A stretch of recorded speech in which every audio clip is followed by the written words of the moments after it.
মেয়েরা যখন রং খেলে। প্রিয়া, এই প্রিয়া, একটু বাইরে বেরো। কি হয়েছে বল? একটু বাইরে বেরো, আমরা দোল খেলবো। আয় আয়। না না, আমি দোল খেলবো না, তোরা অনেক রং লাগাবি। আরে নিচে আয় না, অল্প করে রং লাগাবো, সত্যি বলছি। সত্যি তো? হ্যাঁ, পিঙ্কি প্রমিস। আচ্ছা আসছি, দাঁড়া। অল্প কিন্তু। হ্যাঁ, পিঙ্কি প্রমিস দিয়েছি না। ছেলেরা যখন রং খেলে। পলাশ, ওই পলাশ, এ পলাশ বেরো। আরে বেরাবি তো রে ভাই। কি হয়েছে বল?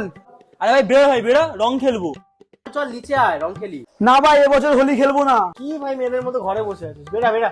তোরা ঝাড়াবিস ভাব, তোর সঙ্গে এবছর রং খেলবো না, তোরা বিশাল রং মাখাস। আরে ভাই আমি দাদুর দিবি বলছি, একদম এই কের আঙুলের মতো এই দেখ, অল্প করে রং মাখাবো। আর নিচে নেমে আয়, বেশি মাখাবো না। দাউদ দিব্যি গেছিস কিন্তু ভাই, আসছি তাহলে। ভাই অল্পই মাখাবি, ঠিক আছে? দাউদ দিব্যি গেছিস।